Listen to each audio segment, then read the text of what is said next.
Hello everyone, welcome to Spark Up classes. This is Suman Yadav. एक बहुत ही ज़्यादा इंपॉर्टेंट अपडेट है आप लोगों के लिए कि नीट का फॉर्म आने से पहले ही उसके काउंसलिंग का फॉर्म चालू हो गया है और काउंसलिंग का फॉर्म नीट के फॉर्म आने से पहले ख़त्म भी हो जाएगा। इसलिए जितने भी लोग नीट का एग्ज़ाम देने वाले हैं वो ये वीडियो ध्यान से सुने। ये वीडियो उनके लिए काफ़ी ज़्यादा इंपॉर्टेंट है। ठीक है, सो नीट का फॉर्म जितने भी लोग भर रहे हैं एमबीबीएस के लिए या फिर आयुष कोर्सेज के लिए, वो सारे लोग ये वीडियो ध्यान से देखें। ये फॉर्म आपके लिए भरना बहुत ज़्यादा ज़रूरी है। उसके लिए कुछ एलिजिबिलिटीज़ हैं, कुछ रिक्वायरमेंट्स हैं, वो मैं आपके साथ शेयर करूंगी। आप सारे लोग वो फॉर्म ज़रूर भरें। ये फॉर्म आपके एमबीबीएस से ही रिलेटेड है, कोई दूसरे कोर्स का फॉर्म नहीं है, नीट की काउंसलिंग का ही फॉर्म है। तो ध्यान से देखिए नीट का जो आपका फॉर्म आता है, नीट का थोड़ा सा सब रख के ध्यान से देखेंगे तो आपको सब कुछ समझ में आएगा। नीट का जो फॉर्म है वो मैंने आपको सजेस्ट किया था कि हो सकता है 30 जनवरी के लगभग, यानी कि जनवरी के लास्ट में आपका फॉर्म आ जाए। फरवरी में भी आ सकता है, लेकिन संभावना ये है क्योंकि एडवाइजरी जारी हो चुकी है तो संभावना ये है कि जनवरी में ही आपका फॉर्म आ जाएगा। ठीक है, इसी के लगभग, इससे कुछ दिन आगे पीछे आपका फॉर्म आ सकता है। लेकिन जब आप नीट का फॉर्म भरते हो तो नीट का फॉर्म भरने के बाद एग्जाम देते हो, एग्जाम के बाद आपका रिजल्ट आता है और रिजल्ट के बाद शुरू होती है आपकी काउंसलिंग मतलब एडमिशन की प्रक्रिया। कैसे पता चलेगा कि आपको किस जगह एडमिशन मिलेगा? तो ये काउंसलिंग के अलग अलग फॉर्म भरे जाते हैं, उनमें से एक फॉर्म अभी आ चुका है। काउंसलिंग के फॉर्म ज्यादातर तो तब भरे जाते हैं जब आपका रिजल्ट आ जाता है उसके बाद, लेकिन एक फॉर्म ऐसा है जो अभी आ चुका है और इसकी डेट भी खत्म हो जाएगी। एक फॉर्म ऐसा है जो अभी आ चुका है और इसकी डेट 30 जनवरी तक ही रहेगी। 30 जनवरी तक आपका ये फॉर्म खत्म हो जाएगा, इसकी लास्ट डेट 30 जनवरी है। नीट का फॉर्म तो 30 जनवरी के बाद स्टार्ट होगा आपका 30 जनवरी के बाद, लेकिन ये जो काउंसलिंग फॉर्म मैं आपको बताने वाली हूँ वो 30 जनवरी उसकी लास्ट डेट है, वो खत्म हो जाएगा। और इंडिया के सभी बच्चे इस फॉर्म को भरने के लिए एलिजिबल हैं। इंडिया के सभी बच्चे इस फॉर्म को भरने के लिए एलिजिबल हैं। ये फॉर्म कौन सा है मैम? ये फॉर्म है आपका KEAM। ये फॉर्म है केरला के मेडिकल कॉलेजेस के लिए, लेकिन इसे इंडिया के सारे बच्चे भर सकते हैं। तो थोड़ा सा ध्यान से सुनिएगा। KEAM, जिसे दूसरे नाम से जाना जाता है, KCEE के नाम से जाना जाता है, ये फॉर्म प्रेजेंट टाइम में आउट है। ये केरला के बच्चों के लिए तो है ही। केरला के बच्चे इस फॉर्म को भरे बिना केरला में एडमिशन नहीं ले सकते। केरला के जो स्टूडेंट्स हैं उनको तो भरना ही भरना है, वो चाहे गवर्नमेंट कॉलेज चाहते हो या फिर प्राइवेट कॉलेज चाहते हो। बिना ये काउंसलिंग का फॉर्म भरे वो एडमिशन नहीं ले पाएंगे, भले ही वो क्यों ना टॉप कर ले, कि मतलब नीट में वो टॉप ही क्यों ना कर ले। लेकिन उन्हें अगर केरला में एडमिशन लेना है किसी भी मेडिकल कॉलेज में, एमबीबीएस या आयुष के कॉलेजेस में, तो केरला स्टूडेंट्स को ये फॉर्म भरना तो मैंडेटरी है, भरना ही भरना पड़ेगा। लेकिन जो नॉन केरला के स्टूडेंट्स हैं, केरला के बाहर के स्टूडेंट्स हैं, अदर स्टेट के, वो भी इस फॉर्म को जरूर भरे। वो मैं इसलिए कह रही हूं क्योंकि बाई चांस अगर आपके लो मार्क्स आते हैं और आप प्राइवेट कॉलेज के बारे में सोचते हो तो इंडिया के सबसे सस्ते प्राइवेट कॉलेज, इंडिया के चीपेस्ट प्राइवेट कॉलेज इसमें आते हैं। चीपेस्ट प्राइवेट एमबीबीएस यहाँ पे आता है। इससे सस्ता इंडिया में कहीं भी आपको प्राइवेट कॉलेज नहीं मिलेगा। तो ये प्राइवेट कॉलेज के लिए आप तभी एलिजिबल होगे जब आप ये फॉर्म भरोगे। इंडिया के आप कहीं के भी बच्चे हो, आपको ये फॉर्म भरना पड़ेगा। इस फॉर्म को भरने का मौका आपको दोबारा नहीं मिलेगा। सो किसी भी कंडीशन में अगर आपके कम मार्क्स आ जाते हैं और आप चाहते हो कि हम प्राइवेट कॉलेज में ही एडमिशन ले लें और सबसे सस्ता भारत का जो प्राइवेट कॉलेज हो उसमें एडमिशन लें, तो उसके लिए आपको ये फॉर्म जरूर भरना पड़ेगा। इस फॉर्म को भरे बिना आप प्राइवेट कॉलेज केरला में एडमिशन नहीं ले सकते। बात समझ में आ गई? तो इस फॉर्म को भरना इसलिए भी आपके लिए जरूरी है। आपको समझ में आ गया आपको ये फॉर्म क्यों भरना है? पहली बात, इंडिया के सभी स्टूडेंट्स भर सकते हैं। केरला वाले स्टूडेंट्स को तो चाहे गवर्नमेंट कॉलेज चाहिए चाहे प्राइवेट चाहिए, उनको भरना ही पड़ेगा। और अगर बाहर स्टेट के बच्चे हैं वो गवर्नमेंट कॉलेज केरला में नहीं ले सकते हैं, लेकिन उसके लिए ये फॉर्म जरूरी नहीं है। ठीक है, लेकिन उसमें वही बात है कि बहुत ज़्यादा कट ऑफ जाती है, वो दूसरी बात हो जाएगी। तो अगर बाहर के बच्चों को, अगर उनको ज़रा भी डाउट है कि हमारा मार्क्स कम आ सकता है और हम प्राइवेट कॉलेज की तरफ जा सकते हैं एमबीबीएस के लिए, तो उस केस में ये फॉर्म ज़रूर भरे। इससे सस्ता, इससे चीपेस्ट, आप कहीं भी ढूंढ के देख लो, पूरे भारत में इससे चीप कॉलेज नहीं मिलता, केरला से ज़्यादा सस्ता कॉलेज नहीं मिलता। तो इसलिए मैंने आपको अपडेट कर दिया। इस फॉर्म की लास्ट डेट आपकी 30 जनवरी है। 30 जनवरी के बाद ये फॉर्म एक्सटेंड नहीं होंगे। 30 जनवरी इसकी लास्ट डेट है। जिसको भी फॉर्म भरना है भर ले। फॉर्म बहुत ज़्यादा महंगे नहीं है। फॉर्म की फीस भी मैं आपको बता देती हूँ लगे हाथ।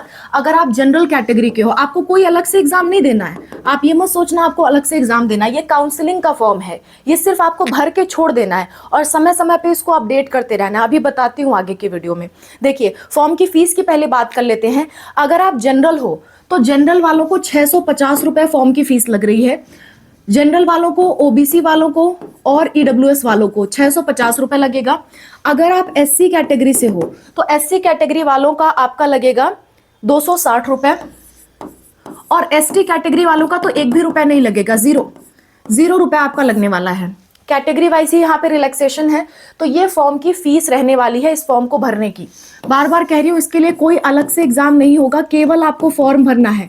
फॉर्म भर के आपको छोड़ देना है और ये फॉर्म भर के जब आप छोड़ दोगे तो उसके बाद जब नीट का एडमिट कार्ड आएगा, देखिए आप नीट का फॉर्म भरोगे ही भरोगे। नीट का फॉर्म भरे बिना तो एग्जाम ही नहीं होगा। आप नीट फॉर्म भरोगे और नीट का एग्जाम दोगे, नीट का एग्जाम दोगे। लेकिन आप जब KEAM फॉर्म भरोगे, ये सिर्फ एलिजिबिलिटी फॉर्म है। इस फॉर्म को भरने के बाद आपका कोई एग्जाम नहीं होने वाला, आपका कोई एग्जाम नहीं होने वाला, सिर्फ आपको फॉर्म भरना है।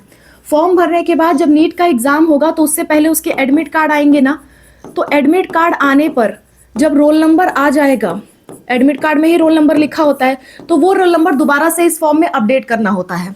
उसके बाद फिर आपके एग्जाम होने के बाद रिजल्ट आएगा। रिजल्ट आने के बाद आपका जो रिजल्ट है वो इसमें फिर से अपडेट करना होता है। तो 2 बार इस फॉर्म को आपको खाली अपडेट करना होता है समय रहते। इसकी फिर से समय आती है, डेडलाइन आती है, जब आपको एडमिट कार्ड की डिटेल्स अपडेट करनी होती है और जब आपको रिजल्ट की डिटेल्स अपडेट करनी होती है।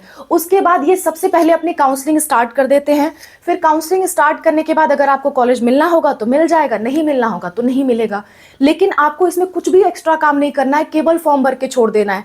तो क्यों ना सेफ्टी के लिए आप ये फॉर्म भर लो। इसके बाद इसका इतने सस्ते MBBS कॉलेजेस का आपको प्राइवेट में तो मौका नहीं मिलेगा, इसलिए मैंने सोचा आपको अपडेट कर दूं। अगर ये फॉर्म आपको हमसे भरवाना है या इस बारे में कोई और आपको जानकारी चाहिए, पर्सनल कॉल पे गाइडेंस चाहिए, तो ये हमारा फ़ोन नंबर है 6393798060। ये हमारा व्हाट्सअप नंबर है, इस पे आप व्हाट्सअप पे मैसेज करिए। हम आपको QR कोड भेजेंगे। 200 का पेमेंट करके आप हमसे जानकारी ले सकते हो। और अगर ये फॉर्म भरवाना है, सिर्फ फॉर्म भरवाना है, तो फॉर्म में कई सारे स्टेप्स हैं, इसलिए इस फॉर्म को भरने का हम 2000 रुपये चार्ज करेंगे। और अगर आप चाहते हो कि फॉर्म भरने के बाद ये जो रिजल्ट आने का और एडमिट कार्ड वाला प्रोसेस है वो भी हम आपके लिए करें और खुद ही हम आपको उसका अपडेट भी दें कि देखिए ये वाला आ गया और ये वाला आ गया, आपको इस फॉर्म में अब अपडेट करना है, अब इस फॉर्म का काम लगेगा, आप चाहते हो हम खुद फ़ोन करके या मैसेज करके आपको बताएं, तो उस केस में उसका चार्जेस आपका 3000 लगेगा। इसमें हम फॉर्म भी फिल करेंगे और बाद में जो अपडेट्स आएंगे वो भी हम अपडेट आपका करेंगे। ओके, तो आपको जो भी सर्विसेज चाहिए हो वो सर्विसेज आप ले सकते हैं हमसे। और आपको फ्री में गाइडेंस चाहिए तो वीडियोस तो हम बना ही रहे हैं। KEM का फुल डिटेल्स अगर आपको चाहिए है, क्योंकि KEM में सिर्फ इतना सा ही नहीं है, KEM का कट ऑफ कितना जाता है, प्राइवेट कॉलेज की फीस कितनी होती है, कैटेगरी वाइज कट ऑफ कितना होता है, इस फॉर्म को भरने के लिए कौन सी वेबसाइट पे जाए, इस फॉर्म में कितने सारे कोर्सेज आते हैं, इस फॉर्म में कुछ एग्जाम भी होता है क्या, कोई अदर कोर्सेज का एग्जाम भी होता है क्या, ये सारी बातें अगर आपको जाननी है तो कमेंट में लिख देना KEAM डिटेल्स। अभी फिलहाल के लिए मैंने एक अपडेट वाली वीडियो बना दी, क्योंकि अगर मैं वीडियो को बहुत लंबा खींचती तो एक ही बार में अपडेट दे पाना पॉसिबल नहीं था। अभी के लिए इतना जान लो, मैंने जो जरूरी बातें थी वो आपको बता दी। अगर आपको इसे भरना है तो इसकी डिटेल्स देख लेना, कल तक मैं इस पर डिटेल वीडियो भी अपलोड कर दूंगी। अगर आपका कॉमेंट आता है, कॉमेंट में बस आप लिख देना KEAM आप लिख दोगे तो मैं इसकी डिटेल्ड वीडियो आपको कल तक प्रोवाइड कर दूंगी। ठीक है, डिटेल वीडियो आपको कल तक प्रोवाइड कर दूंगी। और अगर आपको फॉर्म भरवाना है तो चार्जेस मैंने बता ही दिए हैं, ये हमारे चार्जेस हैं फॉर्म फिलिंग के और कंप्लीट, यानी कि जो आगे का 2 स्टेप है वो भी कंप्लीट आप करवाना चाहते हो तो ये उसके चार्जेस हैं। इसमें हम फॉर्म फिलिंग भी करेंगे और आगे का जो स्टेप है खुद हम फ़ोन करके आपको अलर्ट रहने की ज़रूरत नहीं है, क्योंकि कई बार बच्चे और पेरेंट्स बिजी होते हैं, वो नहीं देख पाते हैं कि कब कौन सी डेट आई, कब कौन सी डेट निकल गई, तो हम वो खुद आपके लिए कर देंगे। वो आपकी मर्जी के ऊपर है। आप खुद करना चाहते हो तो आप हमारी प्लेलिस्ट सेव कर लो, उसमें आपको फ्री ऑफ कॉस्ट गाइडेंस तो मिलती ही मिलती है, बस आपको उसमें अलर्ट रहने की ज़रूरत है। So that's all about the video. I hope this video is helpful for you. कोई दिक्कत कोई परेशानी होगी ज़रूर बताइएगा, मैं और अनूप सर आपकी हेल्प के लिए हमेशा तैयार हैं। और हमने प्रिपरेशन की सीरीज़ भी स्टार्ट कर दी है, वन शॉट वीडियोज़ की सीरीज़ नीट की हम ऑलरेडी स्टार्ट कर चुके हैं, कई सारे उसमें लेक्चर्स ऑलरेडी पढ़ चुके हैं। और अब हम चैप्टर वाइज PYQs आपको सॉल्व कराएंगे free of cost, chapter wise PYQs, क्योंकि अब मौका आ गया है कि आप ज़्यादा से ज़्यादा PYQ सॉल्व करो। तो चैप्टर वाइज PYQ हम आपको करवाने वाले हैं हमारे स्पार्कअप स्टडी चैनल पे, स्पार्कअप स्टडी चैनल पे। तो स्पार्कअप स्टडी चैनल पे आप चैप्टर वाइज PYQ भी देख सकते हो। 2 वीडियो ऑलरेडी पड़ी हुई हैं, डिस्क्रिप्शन में 2 प्लेलिस्ट आपको मिल जाएगी नीट के लिए। पहली प्लेलिस्ट है नीट वन शॉट वीडियोस की, दूसरी प्लेलिस्ट है chapter wise previous year questions की, जिसमें हर एक चैप्टर का 20-20 प्रीवियस ईयर क्वेश्चंस मैं खुद आपको सॉल्व करवा रही हूँ, ताकि आपकी प्रिपरेशन बहुत अच्छी हो सके। क्योंकि इसमें भी प्राइवेट कॉलेजेस में भी कट ऑफ जाती है, एक कट ऑफ आपको पार करनी होती है, ठीक है। तो हमारे स्पार्कअप स्टडी पे फ्री ऑफ कॉस्ट क्लासेस चल रही हैं, वो क्लासेस आप ज्वाइन कर सकते हो। जैसे ये चैनल हमारा स्पार्कअप क्लासेस है, वैसे ही दूसरा चैनल स्पार्कअप स्टडी है। So that's all about the video. I hope this video is helpful for you. कोई दिक्कत आएगी ज़रूर बताइएगा, we are there to help. Bye, take care.